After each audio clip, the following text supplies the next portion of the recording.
Hello friends, welcome to banking today channel.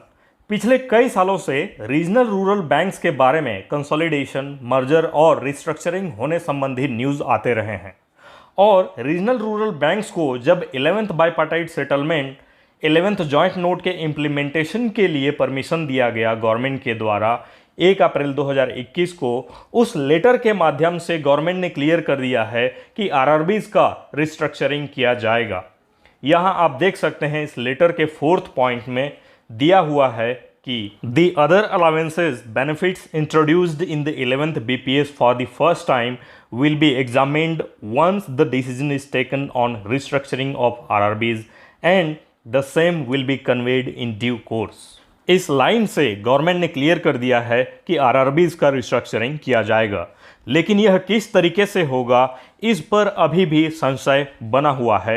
इसी के संबंध में एक व्यक्ति के द्वारा डिपार्टमेंट ऑफ फाइनेंशियल सर्विसेज से आरटीआई के तहत कुछ इन्फॉर्मेशन मांगा गया था 4 अप्रैल 2021 को, जिसमें क्या क्या इन्फॉर्मेशन मांगा गया था उसे पढ़कर बता देता हूं।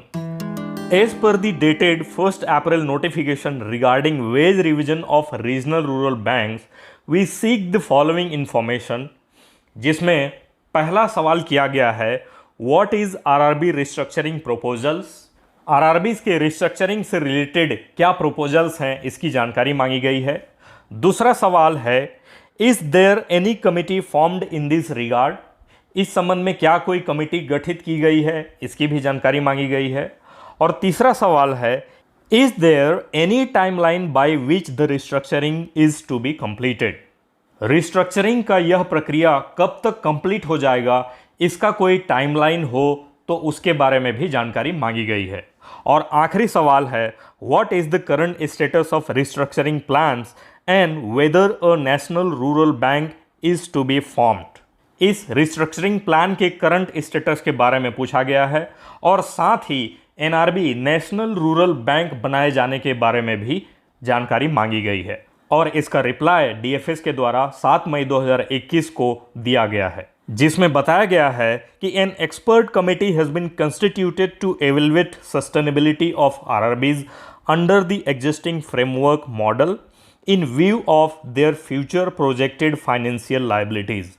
तो आरआरबीज के रिस्ट्रक्चरिंग को लेकर एक एक्सपर्ट कमेटी जो है बना लिया गया है, जो कि इन आरआरबीज के फ्यूचर प्रोजेक्टेड फाइनेंशियल लायबिलिटीज को स्टडी करेंगे और उसके आधार पर आरआरबीज के सस्टेनेबिलिटी को इवेलुएट किया जाएगा।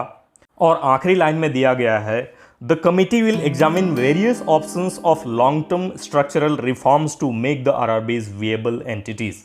इसका मतलब है कि इस कमिटी के द्वारा क्या क्या ऑप्शंस बनते हैं आरआरबीज के रिस्ट्रक्चरिंग को लेकर, उसको एक्सप्लोर किया जाएगा, एग्जामिन किया जाएगा।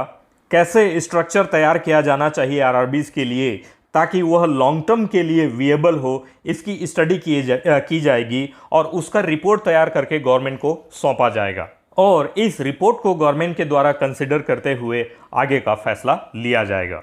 तो इस प्रकार से इस आरटीआई में जितने इन्फॉर्मेशन मांगे गए थे उस सभी के जानकारी नहीं दिए गए हैं, केवल आधी जानकारी दे दी गई है। जैसे कि टाइम लिमिट के बारे में जो जानकारी मांगी गई थी उसके बारे में कुछ जानकारी नहीं दिया गया, करंट स्टेटस क्या है उसके बारे में भी नहीं बताया गया है और एनआरबी के फॉर्मेशन के बारे में भी नहीं बताया गया है। हाँ, केवल इतना है कि एक्सपर्ट कमेटी जो है उसका निर्माण कर लिया गया है और वो स्टडी कर रहे हैं, इवैल्यूएशन कर रहे हैं। वैसे भी गवर्नमेंट कभी भी सारी जानकारियां एक साथ नहीं देते हैं, पहले ही जब फाइनल स्टेज पे आ जाएगा, जब 100% श्योर हो जाएंगे उसके बाद सीधा रिवील किया जाएगा, एक सर्कुलर जारी कर दिया जाएगा। तो फ्रेंड्स, आज के वीडियो में बस इतना ही। इस वीडियो को लाइक कीजिए, शेयर कीजिए और बैंकिंग टुडे चैनल को यदि आपने अभी तक सब्सक्राइब नहीं किया है तो प्लीज़ अभी सब्सक्राइब कर लीजिए ताकि आगे भी हमारे ऐसे ही वीडियोज़ आपको मिलते रहें। धन्यवाद।